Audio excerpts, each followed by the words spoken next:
Jewelleries లో gratitude sale March 8 నుంచి 11 వరకు ఫ్లాట్ 50% ఆఫ్ ఆన్ విఏ. నమస్తే మా. నమస్తే తల్లి. అమ్మ, ఇంట్లో ఎలాంటి మొక్కలు పెంచాలి, పెంచకూడదు? మొక్కల వల్ల లాభ నష్టాలు ఎలా ఉంటాయి? ఇంట్లో అంటే ఎక్కడమ్మా?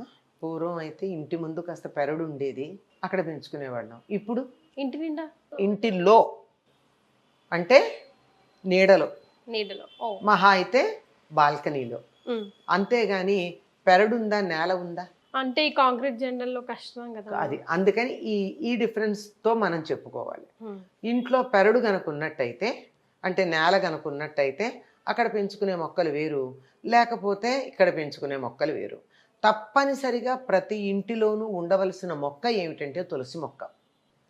ఎంత లేదన్నా ఇంటి మొత్తం మీద, ఎంత కాంక్రీట్ జంగిల్లో అయినా కాస్త ఎండపడేటటువంటి బాల్కనీ ఎక్కడొక్కడ ఉంటుంది. కనీసం కిటికీ అయినా ఉంటుంది ఎండపడేది. అక్కడ ఎండపడేటటువంటి చోట తప్పనిసరిగా ఒక తులసి మొక్క పెట్టుకోండి. అది కుండీలో అయినా పెరుగుతుంది, కుండీలో కూడా బాగా పెరుగుతుంది. అంచేత ఇది తప్పనిసరిగా ఉండాల్సింది. అలాగే ఇంకా రకరకాలుగా ఎండ పడేటట్టయితే మనకి నిత్యం ఉపయోగపడేటటువంటి మొక్కలు పెట్టుకుంటాం. పూర్వకాలం పెరడు బాగా ఉంటే ప్రతి ఇంట్లోనూ కూడా ఒక కరివేపాకు మొక్క పెట్టుకునేవారు. అన్నింటిలోనూ కరివేపాకు వేసుకుంటాం కదా, ఎంత ఆరోగ్యం కరివేపాకు. అది ఉన్నట్టయితే సగం ఐరన్ దానివల్లే కదా మనకి లభ్యం అవుతూ ఉంటుంది. అంచేత కరివేపాకు మొక్క ఒకటి పెట్టుకున్నారు. ఇప్పుడు కుండీల్లో కూడా పెద్ద కుండీ కనుక దొరికినట్టుగా అందులో పెట్టుకోవచ్చు. ఏమన్నా కుటుంబాలు ఎంత పెద్దవి ఉన్నాయమ్మా? ముగ్గురు నలుగురు సరిపోయిన కూరలోకి ఒక రెబ్బ కోసుకున్నా సరిపోతుంది గనక పర్వాలా పెట్టుకోవచ్చు. ఇంకా మరిన్ని మొక్కలు పెట్టుకునే అవకాశం గనక ఉన్నట్టయితే అక్కడ ఎటువంటివి పెట్టుకోకూడదో చెప్పారు మన వాళ్ళు. ముళ్ళు ఉన్నటువంటివి, పాలు కారేటటువంటివి, ఇబ్బంది కలిగించేవి పెట్టద్దన్నారు. తమలపాకు కూడా పెట్టొద్దంటారు, కానీ చాలా ఇళ్లలో కనిపిస్తున్నాయి కదా. ఎవరు చెప్పారమ్మా తమలపాకు పెట్టద్దని? అంటే చాలా శుభ్రంగా ఉండాలి అక్కడ చుట్టుపక్కల ఏరియా. అది తులసి కూడా అంతే. తులసి తమలపాకు కూడా శుచిగా ఉండాలి. అంటే అంటు ముట్టు లాంటివి తగిలినడితే తమలపాకు తీగ ఎండిపోతుంది. అందువల్ల దానికి పెట్టాలి. పైగా దానికి ఎక్కువగా తమలపాకు తీగకి ఎరువులు అవి కూడా వేయరమ్మా. మంచినీళ్ళే ఎక్కువ అవసరం. తులసికి కూడా మంచినీళ్ళే చాలా అవసరం. అంచేత తులసి ఎప్పుడైతే మీరు పెట్టుకోగలిగారో తమలపాకు కూడా పెట్టుకోవచ్చు. పైగా ఈ మధ్యకాలంలో మీరు అన్నారే, అది మామూలు తమలపాకులు ఇళ్లలో పెట్టట్లా. ఒక రకమైనటువంటి ముదురుగా పెళుసుగా ముదురు రంగులో ఉండేటటువంటి ఆకులే ఉంటున్నాయి. డార్క్ గ్రీన్ కలర్, అది ముదురు రంగు. అవే ఉంటున్నాయి. అవి పైగా కాడలు ఎరుపుగా ఉండి ఇట్లాంటివి. కానీ ఒకప్పుడు మనం మీగడలాగా ఉండేటటువంటి తమలపాకులు, పాల మీద మీగడ ఎంత మృదువుగా ఉంటుందో అంత మృదువుగా ఉండే తమలపాకులు ఉండేవి. అవి వేరు. అవి లేత రంగులోనే ఉంటాయి. అవి ముదిరితే కూడా లేతాకుపచ్చ ముదురు రంగులో ఉన్నట్టు ముదిరినట్టు ఉంటుంది. కానీ దీనిలాగా నల్లగా ఉండేటటువంటి ఆకుపచ్చ రంగు కాదు. అటువంటివి పర్వాలా. అంటే ఈ మొక్కలకి మాత్రమే అది నియమం. ఏదైనా సరేనమ్మా, స్త్రీలు మాసిక సమయంలో ఉన్న నెలసరిలో ఉన్నప్పుడు మాత్రం మొక్కల దగ్గరికి వెడితే అవి కొద్దిగా ఎంత లేదన్నా మనుషులు గమనించలేకపోయినా మొక్కలు గమనిస్తాయి. అవి కొద్దిగా ఇబ్బంది పడతాయి. అందువల్ల దూరంగా ఉండడమే మంచిది. సరే, అందువల్ల తమలపాకుకి ఈ మాత్రం నియమం పాటిస్తే మనం పెంచుకోవచ్చు. దాని దగ్గరికి వెళ్లకుండా, అప్పుడు నీళ్లు మనం పోయకుండా తులసికి పోసిన వాళ్ళే దానికి కూడా నీళ్లు పోసేట్టుగా తులసి పెట్టుకోవచ్చు. కనుక తమలపాకు పెట్టుకోవచ్చు. ఇంకా మిగిలినటువంటివి ఏవైతే జీరోఫైట్స్ అంటాం, ఎడారుల్లో పెరిగేటటువంటివి, క్యాక్టై, ఈ క్యాక్టైలు కూడా ఇంట్లో పెట్టద్దు అంటారు. ఎందుకంటే అవి దేన్ని సూచిస్తాయి? ముళ్ళు ఉంటాయి ఒకటి, తర్వాత ముళ్ళ మధ్య ఈ సాలీళ్ళవి గూళ్ళు కడతాయి చాలా అసహ్యంగా.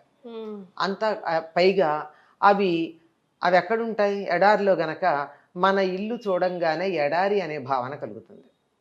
ఆ కారణంగా పైగా వాటి నుంచి పాలు కారుతూ ఉంటాయి.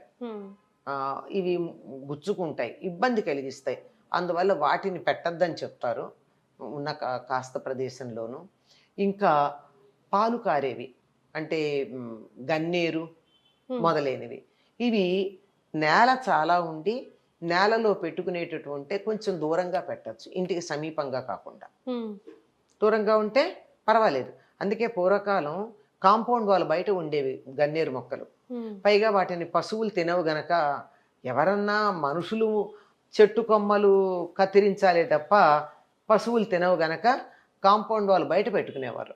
మనం కూడా లోపల పెట్టుకోవడం అంతా శ్రేయస్కరమైనటువంటి పని కాదు. ఎందుకంటే పాలు కారుతాయి. ఎందుకు వీటిని ఇట్లా పెడతారు అంటే పిల్లల దగ్గరికి వెళ్ళారనుకోండి, ఒక ఆకు పొరపాటున తుంచారనుకోండి, వాళ్ళ కళ్ళల్లో పడితే, నోట్లో పెట్టుకుంటే, చేతి మీద పడితే, పైగా బంకలాగా పాలు వదలవు. అందుకని అటువంటివి పెట్టకూడదని చెప్తారు. తప్పకుండా ఉండాల్సింది ఆక్సిజన్ బాగా ఇచ్చేటటువంటి మొక్కలు. ఆక్సిజన్ ఇచ్చే మొక్కలు ఈ మధ్యకాలంలో మనకి అసలు తులసి అలాగే నిరంతరం రాత్రి పగలు కూడా ఆక్సిజన్ ఇస్తుంది. అంతేకాకుండా ఈ మధ్య స్పైడర్ ప్లాంట్ అని అవని ఇవన్నీ కొన్ని వస్తున్నాయి కదా. ఒకప్పుడు మదర్ ఇన్ లా స్టంగ్ అని ఇంగ్లీష్లో అంటూ ఉంటారు, సర్పెంట్ ప్లాంట్ అని, అంటే మడ అంటాం తెలుగులో. అది పొడుగ్గా ఉంటుంది. అది కూడా చాలా ఆక్సిజన్ ఇస్తుంది. కొన్ని రకాలైనటువంటి వైద్యాలకు కూడా, గృహ వైద్యాలకు కూడా వాడతారు కనుక దాన్ని ఇంట్లో పెంచుకోవచ్చు. తర్వాత పూల మొక్కలు పెంచుకోవచ్చు. మన నిత్యం దేవుడికి పూజ చేయడానికి ఇప్పుడంటే 15 రోజుల క్రితం కోసిన పూలు మనకి ట్రాన్స్పోర్ట్లో వచ్చి తాజాగా మనం వాడుతున్నాం. కానీ పూర్వకాలం నిన్నటి పూలు వాడేవాళ్ళు కాదు పూజకి.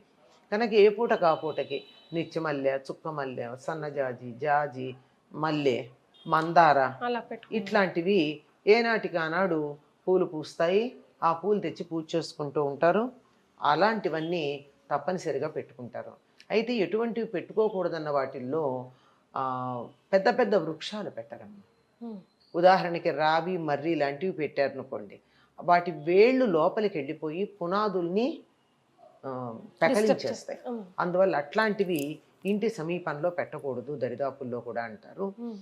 ఇటువంటి మొక్కలు మాత్రం పెట్టుకోవచ్చు, హానికరమైనటువంటి పెట్టకూడదు. అంటే తులసి అన్నారు కదా, అందులో కూడా చాలా రకాలు 5 రకాలు ఉన్నాయి అంటారు. రామ తులసి, లక్ష్మీ తులసి, కృష్ణ తులసి, కర్పూర తులసి, ఇట్లా 5 రకాలు. 5 పెట్టుకుంటే పెట్టుకోవచ్చు. మనకి తరచుగా వాడేది మనం మామూలు తులసి వాడుతూ ఉంటాం. లక్ష్మీ తులసి అంటే పూర్తిగా కాడ కూడా లేత ఆకుపచ్చ రంగులోనే ఉంటుంది, ఆకులు కూడా లేత ఆకుపచ్చ రంగులో ఉంటాయి. కృష్ణ తులసి అంటే కాడలు, పూలల్లో ఉండే కాడలు, ఆకులకుండే ఈనెలు, ఆకు కూడా ముదురు ఊదా రంగులో ఉంటాయి. ఎక్కువగా వైద్యానికి ఈ కృష్ణ తులసి బాగా పనిచేస్తున్నది. చాలా ఘాటు ఎక్కువ. చాలా సంతోషం అమ్మా, ధన్యవాదాలు. నమస్తే.